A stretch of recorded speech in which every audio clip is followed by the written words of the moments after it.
Third phase. Welcome back to Third Phase of Moon. My name is Blake Cousins, and in this episode, we're going to release an amazing video sent to us by Open Minds TV at the UFO International Conference. Now let's take a look at this video right now.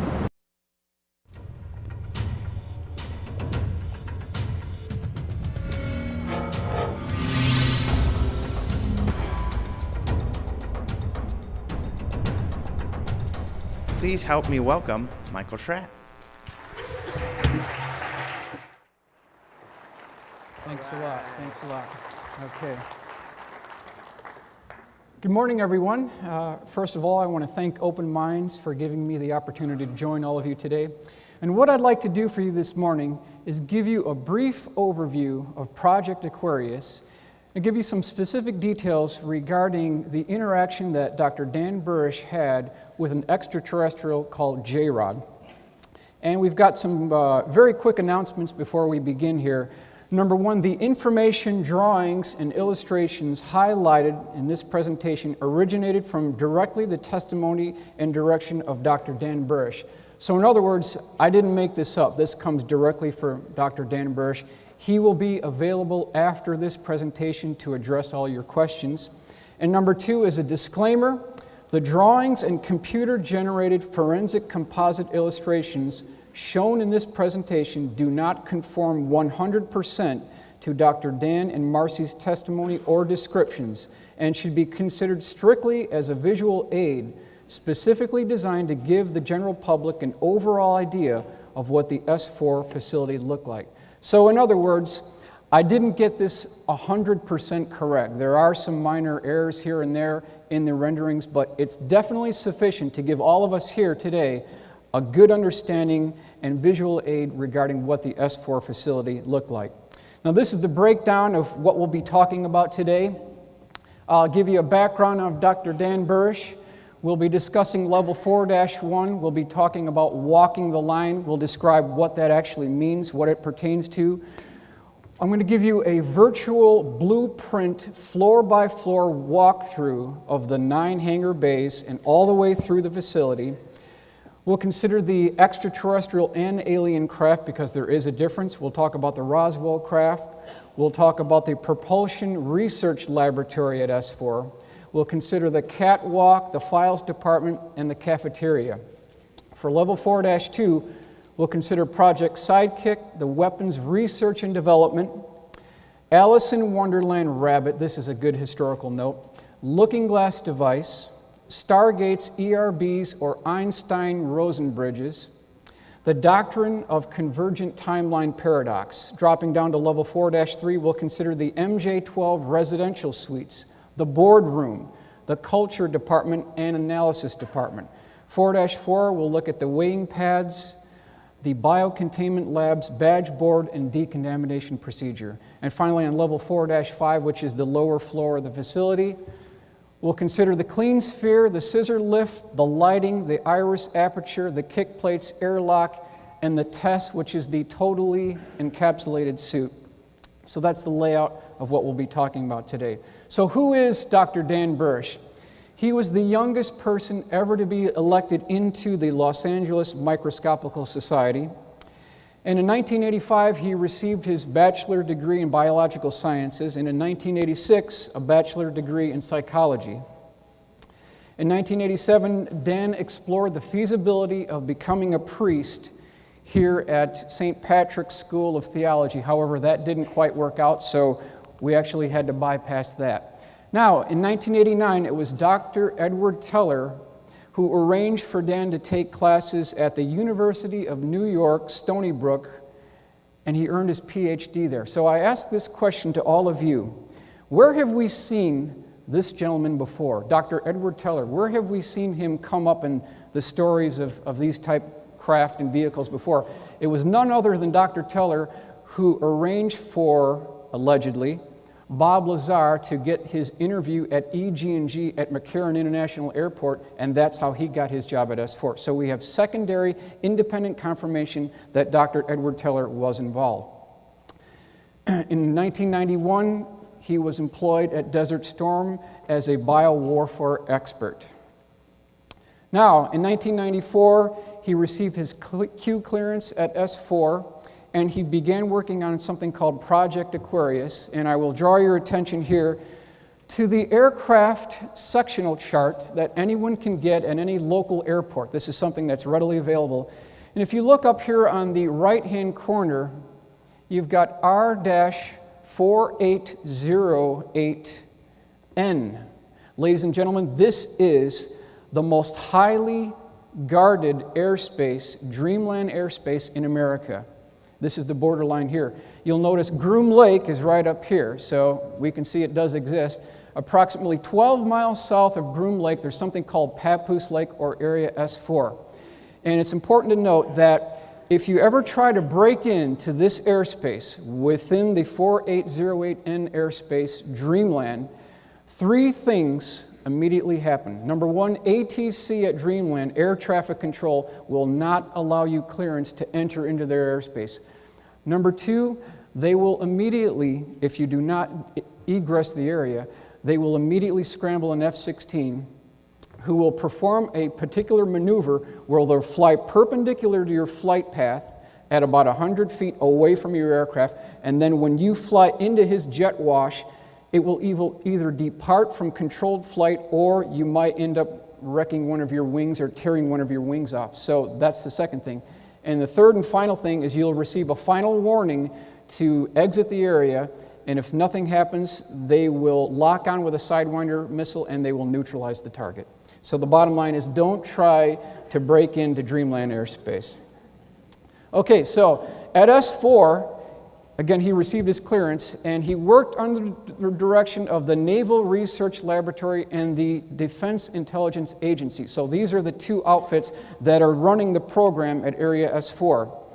The EG&G terminal, 737-200, how do you get to Area S4? Well, it's the EG&G terminal, which is the gateway to Area 51 and S4. As you're flying on this airliner here, just before the hairpin turn into the landing approach on Groom Lake runway, which is a 27,000-foot runway, it's the largest runway in the world, there's an ATC clearance called Pyramid. That is the clearance to land at Groom Lake. And what's interesting, a historical point from Dan Burisch indicated that on the trip on the 737-200 to Groom Lake, they played Neil Diamond's song, Coming to America, over and over and over again. So the question is, what is the encrypted symbolic message that they're playing on the airplane as you're going there? Well, under its original interpretation, that song talks about immigrants coming to America to make a better life for themselves. That makes a lot of sense. But under the direction of what happens at S4, it actually is talking about extraterrestrials coming to America and specifically coming to S4. That was confirmed by Dan Burisch as the correct interpretation. Now, when you land at Groom Lake, how do you get to S4? It's 12 miles away. There's three ways. You can take a blue-colored Air Force bus. That's number one. Number two, you take a U.S. Army Black Hawk helicopter. The third and final option is a Russian Mi-24 Hind-D helicopter gunship. So those are the three options that you take to get to S4. Now we're flying, we've just landed, we're at the helicopter landing pad. We're now going to enter the facility for a virtual walkthrough. And you'll notice that there are some very interesting lines here on the tarmac. We have two parallel red lines, okay? And then there are two parallel blue lines. This is called walking the line. And you are told, according to Dan Burisch, and this is a very oppressive society, it's not a user-friendly area. It's not something that is a nice place to be at because there's black guards with guns and it's an oppressive society. You are told to follow the blue lines and do not breach the boundaries of the red lines, because if you do, ladies and gentlemen, they will shoot you. That's the level of security that we're talking about here. Now, we're entering the facility, and you'll see this swinging door to enter the facility. It turns out that that is actually incorrect, so we've made the correction. The actual door to get into the S4 facility is none other then a double sliding glass door with an indented receptacle, which is circular. You turn that to the right, that's how you get into the facility. Very similar to what you would see on your patio door. Now we've got the layout. We start at the top, it's 4-1. Second floor is 4-2. We've got 4-3, 4-4, and 4-5. We flip to the AutoCAD rendering to give you an idea of what that facility looks like. Keep in mind that anything below 4-1 is all underground. Now, area S4, 4-1. This is the blueprint that I was able to put together under the direction of Dr. Dan Burisch. And if the first thing that happens when you walk in this facility, you enter that door, what you see is this long hallway here, very long hallway. It has the same type line configuration or stripes on the floor.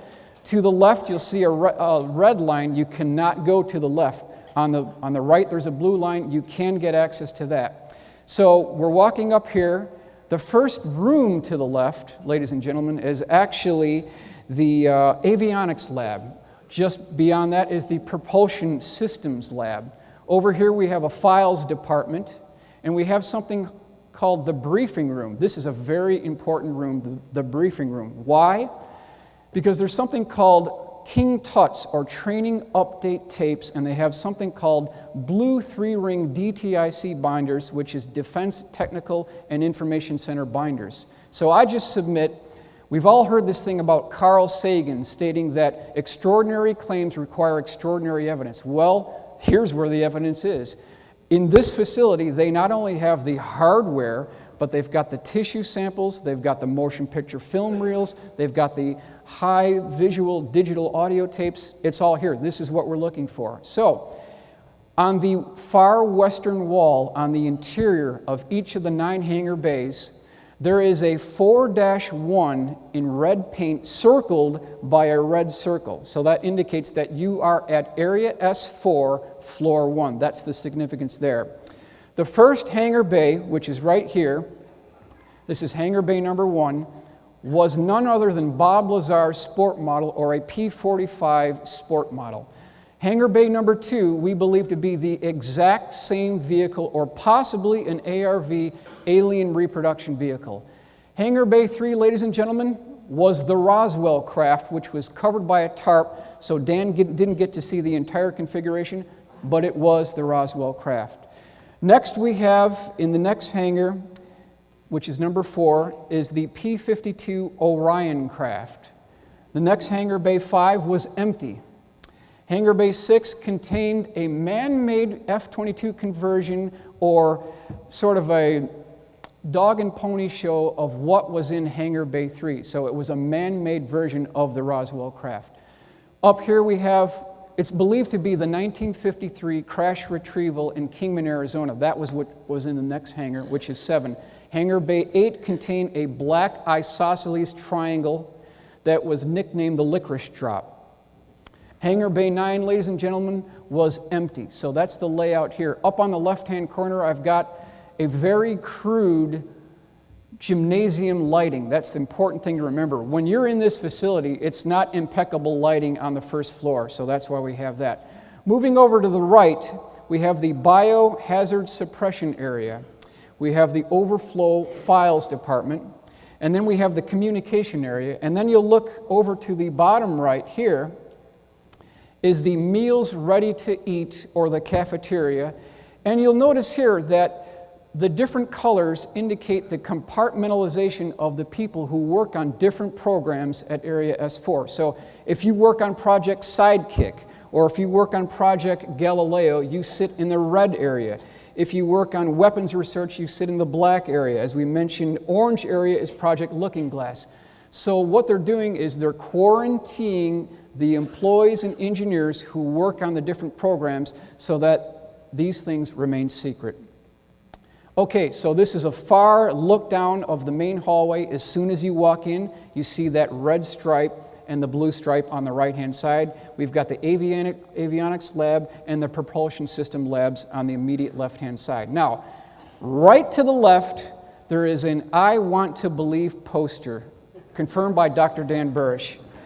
Over to the right, there is a nurse there and a weighing pad. So all this talk about trying to smuggle things out of S4 so that we can prove all this is real, well, it's next to impossible. Why? Because they weigh you in the nude when you get there, and they weigh you in the nude when you get out. And if there's a discrepancy within ounces, it's over. So you've got to be very careful here. Now, 4-1, looking down through the catwalk to the left-hand side. This is the first hangar bay, is the 52-foot diameter Bob Lazar sport model. So we're looking down through the catwalk. Over here we have hangar bay 2, which again is believed to be the same craft or an alien reproduction vehicle. Hangar bay 3 is the P-24 Roswell craft. You'll notice the 4-1, we're at area S4, level 1. Now, this is interesting. I did not make this statement, but Dr. Dan Burisch and even the late geologist Dr. Phil Schneider indicated that the F-22 Raptor, the exterior configuration of the F-22 Raptor was originating from the original Roswell craft. That's a very bombshell statement to make, but if you take away the vertical stabilizers on the F-22 Raptor and then you remove the air intakes and then you do something what Dan Burisch told me, is if you drew a spline curve and connected all of the major points or intersecting areas on the Raptor, what you'd end up with, ladies and gentlemen, is the Roswell craft. So this comes directly from Dan Burisch. Is there any way to prove this? Well, take a look at the historical legacy on the origin point of stealth technology, and we'll start up here. There is a defining feature that goes through all these configurations. You've got the FB-22 up here. We've got a Russian stealth configuration here. Down here to the left, we've got a Northrop configuration. Just to the right of that, we've got the Testers Model Corporation, Rockford, Illinois, the F-19 configuration by Lockheed, and then we've got the configuration from the movie Stealth, which was released in 2005. All these configurations contain the same design model. In fact, they contain the same wing root to fuselage joint, which is completely integrated and smooth contoured, identical to the B-2 stealth bomber to reduce the radar cross signature. That is the defining design feature on these stealth technologies, the same thing you'll see in the Roswell craft. Hangar Bay 4 was a P-52 Orion craft. This is the original configuration. This is the cleaned up configuration on the bottom side by Dr. Dan Burisch. Hangar Bays 5 and Bays 9 were empty. And you'll notice too that there are these interesting tracks here, and these were used to pull the craft out of the hangar bays so that they could be test flown on the tarmac immediately from the entrance of the facility. Hangar Bay 6 was the man-made reproduction of the P-24 Roswell craft that was in Hangar Bay 6. Hangar Bay 7, again, that Dan believed, but could be completely confirmed, that this was the 1953 Kingman UFO crash retrieval vehicle, was covered by a tarp. Hangar Bay 8 contained a black isosceles triangle. They called it the licorice drop, according to Dan Burisch. And I will mention that everything from Hangar Bay 1 to Hangar Bay 7 were all extraterrestrial vehicles. Hangar Bay 8 was the only alien vehicle because there's a difference between extraterrestrials and aliens. And according to Dr. Dan Burisch, the exterior configuration, or what it looked like when you saw this craft, it looked like a black liquid mercury that you could fall into. It was a very unique surface texture on this particular craft. So, we've got Bob Lazar stating that S4 exists. That's what he said back in 1988, 1989. We've got Dr. Dan Burisch coming forward stating that S4 exists. We also have Bill Uhouse, who worked on the flight simulators at S4 and at Los Alamos National Lab. So we've got 3 independent people confirming the same thing. You'll see the cutaway AutoCAD drawing originating from Bill Uhouse, indicating that there was a flight simulator, a flying saucer flight simulator that was attached to a gimbal mount, and you could rotate this thing almost up to 90 degrees. There was a diagnostic cable attached to the vehicle when it was static, but when it was energized, the diagnostic cable gets released, and then you could quote-unquote fly the vehicle at that time. So, the P-45 craft was the sport model, measured 52 feet in diameter. It was 16 feet high. It had a smooth, polished aluminum exterior configuration. And then I want to take you inside here, show you some of the interior components. It had 3 different levels. We've got the lower bay, we've got the mid-deck, and the upper deck. So that's what we've got right there. Now let's zoom inside. We'll take a look at what it looks like inside. On the bottom section of the vehicle, there were 3 gravity amplifiers. Right above that, we have the mid-deck, which contained 3 gravity amplifier heads, 3 seats that all sat in the same direction, which were too small for human test pilots to fit into. Then we've got a gravity amplifier system here. We've got a antimatter reactor and a waveguide that goes all the way up through the mid-deck and what we believe to be the avionics or navigation department right here, and these are not windows. So that's the layout of the sport model according to Mr. Bob Lazar. Now, spend 15 seconds on the propulsion system of this vehicle. Element 115 is machined into triangles at Los Alamos, transported to S4. It is loaded into the antimatter reactor, and then the target substance is bombarded with protons. And when a proton plugs into the nucleus of an atom of element 115, it bumps its atomic number up to element 116, which immediately decays and releases antimatter. That is the power source for the vehicle in a near 100% thermoelectric generator. So that's a breakdown of the propulsion system. Project Aquarius terminology. Let's talk about some terminology here. Project Galileo.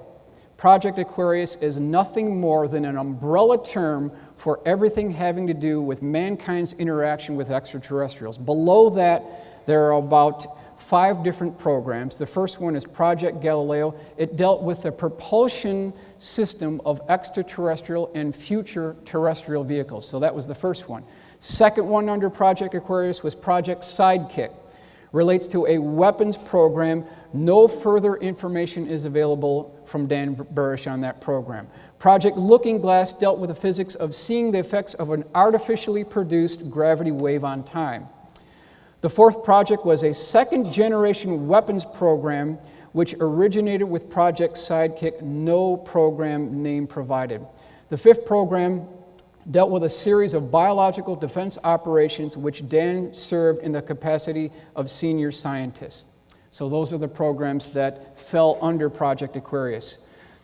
So how did the J-Rod craft, or what was termed the Kingman 1953 UFO crash retrieval, how did it get to S4? Ladies and gentlemen, it got there by a 40-ton, what's called a dragon wagon tank hauler. That's how they got it there to the facility. Now, in 1953, according to Dr. Dan Burisch, there was a UFO crash retrieval at Kingman, Arizona. There were 3 bodies recovered. 1 died on impact. He was still contained to his biocontainment device. The other one went to Los Alamos, and the third and final one went to Area 51 S4. That's the J-Rod that Dan Burisch worked with.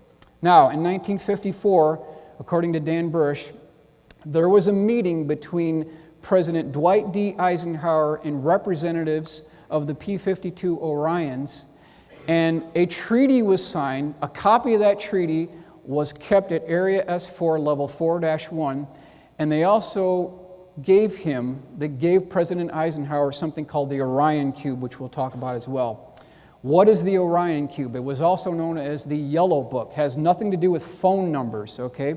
What it is it's a 8 by 8 inch square cube, and it's a quantum viewing device that you could, once it's accessed, you could look at the probabilities of future events. There was protocols that had to be followed in order to activate this. And at one time, it's believed that this cube was stored at level 4-1. Later, it was moved to the Scottish Rite Masonic Temple just outside Washington, D.C. From that point further, we don't know where it is. So that's the lineage of the Orion Cube.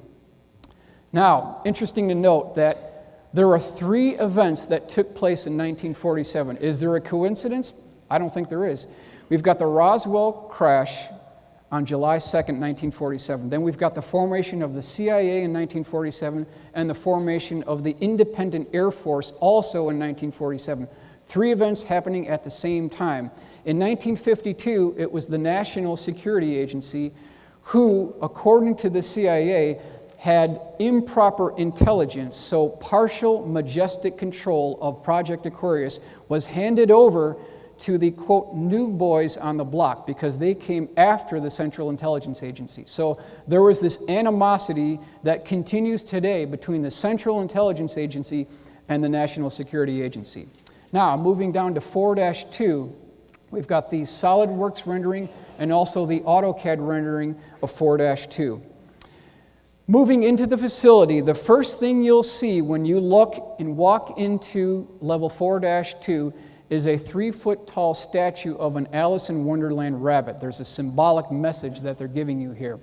There's a primary looking glass device, and then on either side of that primary looking glass device, ladies and gentlemen, there are two secondary ERBs or Einstein-Rosen bridges.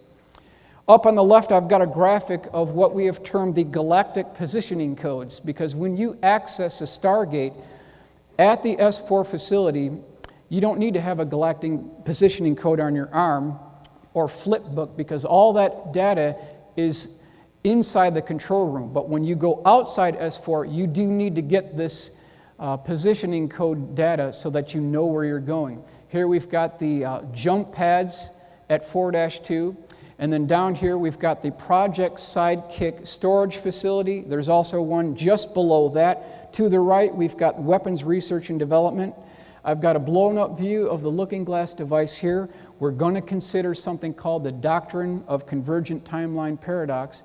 And then we're also going to consider, how did the U.S. government get the technology to access naturally occurring stargates throughout the world? It has to do with the Sumerian cylinder seals that were recovered in Baghdad years ago. Now, this is a SolidWorks rendering of the looking glass device. You'll notice that there's this toroid or donut ring-shaped device. And inside this, we have multiple permanent electromagnets.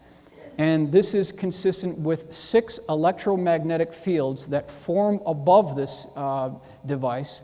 There is a up and down actuating rotating cylinder, so it's a height adjustable rotating cylinder which is attached to a 3-axis gimbal system. That's the general layout of the looking glass device. Now, what does this thing do? Well, it can actually warp the fabric of space-time both forwards and back, and you can actually see the probabilities of future events. That's the primary function. However, there's a secret to the looking glass device, which Dan Burisch has told us. What you can do is you can flip this device up at 45-degree angle, and if you tune it to a slightly different frequency, it can be used as a stargate. So it actually has a dual purpose. You've got these spires or guide rings just above the looking glass device. These are used to guide the electromagnetic field over the looking glass device. It's something that you can hit with your hand. Now, per Dan's comments, there was a 3-foot-tall statue of an Alice in Wonderland rabbit.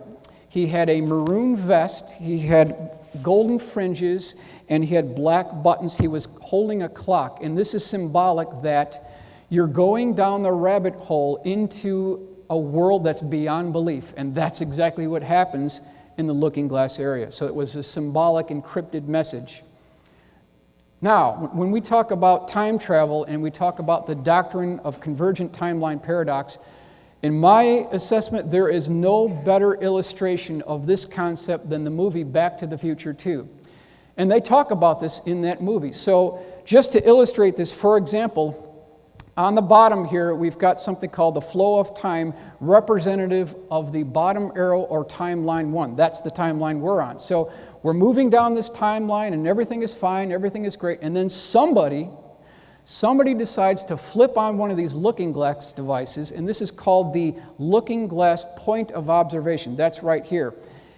Now, we have someone that is looking into the future of probable events. At that point, at that exact point in time, we are no longer, ladies and gentlemen, on timeline 1, but we are now on timeline 2, and we have theoretically, we have affected our future timeline 1. So that's how this works. Now, in this movie, A DeLorean is used to go from the year 1985 to the year 2015, and a character by the name of Biff Tannen, he eventually comes into possession of something called the Gray's Sports Almanac, 1950 to 2005. He picks this up from an 80s memorabilia store. He goes back to the year 1985, and it's a cakewalk. He knows all the results, all the sports scores, to the horse racing, to NFL, to hockey. He turns out to be a billionaire. It's just incredible. But in the process of doing that, he completely destroys himself, everyone he's with, and everything, all the surroundings. So you can see of the catastrophic consequences of looking into the future. It has a very serious consequence. And that's borne out by what we see here with the Mayan calendar. Some believe, ladies and gentlemen, that on December 21st of 2012, it's the end of the world. However, some take a more positive approach and indicate that this is a new dawning of an age of enlightenment. And this is, if we flip over to the prophecy rock by the Hopis here, they have a similar motif. They talk about the evolution of mankind's consciousness on this bottom straight line, and then something happens. An event takes place where we go off into chaos, and that's what you see with this squiggly line. So again, it's very destructive in some cases to try to predict future events. It can have catastrophic consequences. Here you see the rendering, 3D Max Studio rendering of the Looking Glass device. We've got the transport pads in this location. Everything that took place in this facility was recorded on digital videotape. So they have the evidence, there's no question about it. You can see the electromagnetic fields forming above the Looking Glass device. There was a stand clear yellow and black stripe that followed the circumference of the Looking Glass device. Now again, this is Dan Burisch's rendering. We talked about the Looking Glass configuration. It's the general configuration on the upper left-hand corner. And then on the upper right-hand corner, we've rotated the device 45 degrees from the horizontal, and now it's in the, quote, Stargate configuration. So that's what we see there. The flip book, this was something that engineers wore on their arms, and it was kind of a GPS code book, because you have to know where you are and where you're going when you operate or access one of these Stargates. Now, some of you may have seen the movie Stargate. The actual Stargate looks nothing like what you see in the movies. The only thing that is consistent is this metal catwalk that gets you into the actual Stargate. That's the only similarity in the entire operation. Level S4, level 3. We're moving on to level 3. This is the SolidWorks rendering. Below, we have the AutoCAD rendering. Now, there are at least 3 primary areas to 4-3. You'll notice that there are 3 distinct segments here. Each has 4 residential suites. Ladies and gentlemen, this is the Majestic 12 residential suites. That's where they stay when they get to S4. It consists of a very simple 1-bedroom apartment with a sunken living area. There's a tile walkway to enter the facility. There's a single TV. There's 1 single bathroom. So that's the S4 Majestic 12 residential suite. You'll also know that we've got the culture department, we've got the analysis department just to the right and below the culture department. Up here on the right, we've got the call-outs, the leader call-outs. We've got slider trays, we've got pressure incubators. And when I was going through this, it really dawned on me that there's a lot of attention to detail here, and it was my assessment that this was coming from a man who had practical application experience in working in this environment. I mean, it just seemed to me that you couldn't make this up. There was a lot of detail here. It really seemed that this was someone who could speak from experience that was actually working in the facility. Now, level 4-4, that's where we're moving on to now.